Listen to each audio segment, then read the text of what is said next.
Annyeonghaseyo. I'm Demarchlier. I'm Arielle. And we're Soju for Two. So today we're going to talk about, make a review of Soulmate. This show came out a few years ago, and we just started to watch it, and we really enjoyed it. It's actually a little bit shorter than some shows, only like half-hour episodes, so it's a really quick one. So if you want something to watch really fast and get through, it's only 22 episodes, and they're like half an hour each, so it's a really quick one. The main characters of this show, it's actually funny that the characters and the real-life people and the actors, they have the same names. So the main male lead is Shin Dun-wook. The main female lead is Lee Soo-kyung.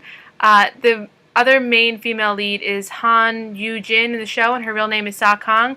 And the other guy that I thought was really cute, so I'm going to mention his name, Otani Rohee, and Rohee on the show. So those are the main characters.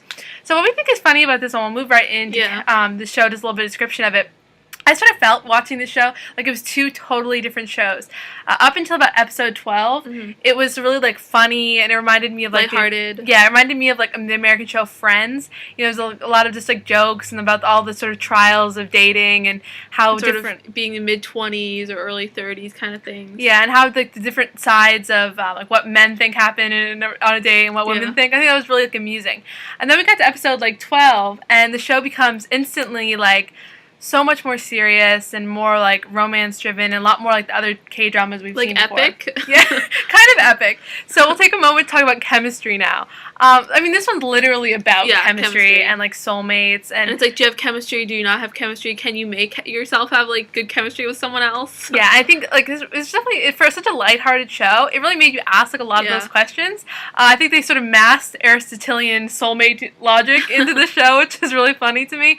They do a really good description of that, but I think that the love triangle in this one's interesting because it's you know, not neat and tidy. And right when you get into the love triangle of this show between Shin Dun-wook, Lee So-kyung, and the character Han Yoo-jin, I think that one's really fascinating to me because it's, you know, you see the ideas of being betrayed and being cheated on. And it's also two girls and a guy, which is a little different than what we're usually going with. Because there is another male guy, there's a Philip character, but he kind of isn't important. I mean, he's more just to set up the beginning almost, and then he kind of loses steam. Yeah, because he cheats on her, so he really sets up that like theme about like cheating and betrayal. And I think it's interesting though that like, what if your soulmate is your best friend's boyfriend or fiance? Like, how does this work out? So I think it was a really interesting. I think that also made me ask the question of like, they were supposed to meet each other, and that's how they were going to meet each other, and like, so are you the bad guy, or is that like how it's supposed to happen? And it's definitely not one of those ones that was like, oh, it's such a pretty cute little love story. It worked out so well. It was kind of unexpected for how silly and lighthearted it was in the beginning. We get to the mistaken identity and misunderstanding. I don't know if there's so much mistaken identities or misunderstanding. It's just like fate. Yeah, they just keep missing each other. It's like if you're going to talk about like miss in this one, it's like missing each other because, I mean, honestly, like that's kind of how the whole thing is. Like they keep seeing each other or end up being, you know, in a situation where they're both near each other, and then it's like either they meet or they don't meet, and then as a viewer, you're kind of like, oh, come on, meet each other, and then it doesn't happen. So it definitely really drives the plot. It makes you like you really enjoy every time that they sort of pass each other. And it's important to note that we like when we knew at the beginning of this, like because you know with the dream and everything, that becomes like really important throughout the entire story of how they are thinking of each other before they meet each other. This sort of becomes something that you lose throughout the like first half of the drama, and then you get back to and we almost stopped watching because though we thought it was cute, we weren't like, oh, I want to keep watching this, and then we kept watching it, and then we really loved it. So that's kind of this, like, you either like the story or you don't like it, and I think there's a hump that you have to get over. I think that's why I think it's like two different shows because it's really like sort of funny and lighthearted, and then there's really great romance. So you really need to get into that. If you're into like the lighthearted, then definitely you're gonna like the first half. And if you want a little more of like the romance and sort of the thinking about the soulmate thing, then the second half is definitely for you.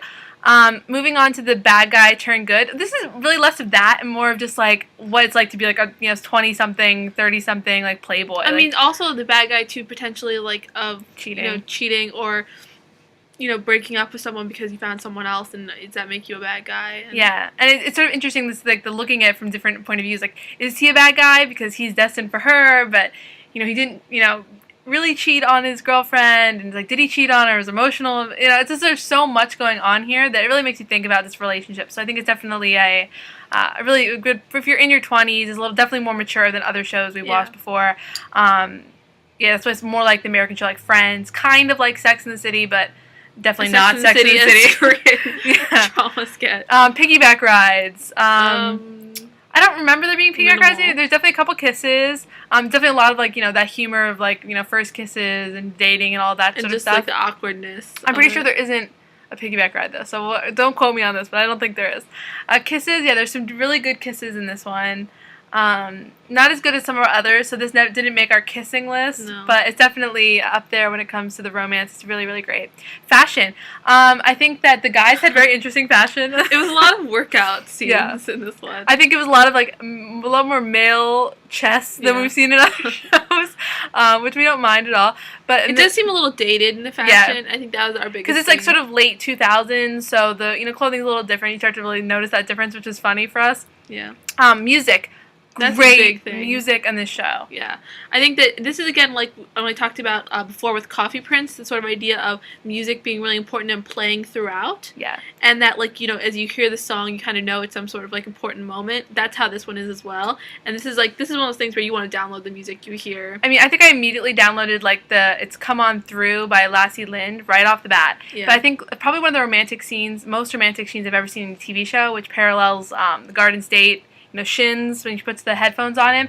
There's one of those scenes in this. Yeah. And for some reason, like, I love music, so this is definitely really a great way to, show that. Yeah, it really brings the characters together. I think the music is great. I mean, he's he plays a music producer or director or something, so music is obviously integral to the plot, but definitely the way that they put it together on the show was definitely a huge part of it, more so than a lot of other Korean dramas. I mean, all the Korean dramas, you definitely see the music and you hear it and you really enjoy it, but this one I immediately had to download all the songs. The ratings. I mean, I think for me, I have to give this, like, it's two different shows. Yeah. I think that the romantic side, the soulmate side, even though it didn't end in exactly like the ending you always want, it did a great job. And I feel like the second half of the show, I would give, like, a 7, an 8, somewhere in there. And then the first half, I feel like I would give a 4.5, because I'm not really a person who just likes to watch, like, funny comedies. But I think that, like, somewhere in there I have to find a medium for this. I mean, it's not my favorite show, but maybe if the whole story would have been like second half, it would be like one of my favorite shows. So I think that that's really one of the issues, because in the beginning was enjoyable to watch, but not really something like I'd want to watch all the time. Yeah, I give this show a 7. I think a lot of the same feelings she did. I think definitely the reason I think it's up there for me is the way this ended, really like the way they were thinking about and of relationships and the way music was incorporated. I think it was really really different and really set apart from a lot of other Korean dramas. But it wasn't, the beginning was a little bit too funny and some like really silly moments in it that weren't necessarily my favorite. I honestly wonder where they were going with it. Like if they had that plan to, you know what I mean? Like have be two completely different stories, really. Yeah, because it just felt so different. So I'm not sure if maybe like the director changed halfway through or the writers changed. That's how it feels. But it felt that way for me. But we definitely enjoyed it. Yeah. So we highly recommend the show. But just be prepared that you might have to get through one of the sections if you're not into one of those type of genres. So thanks, guys. Right, thanks, bye.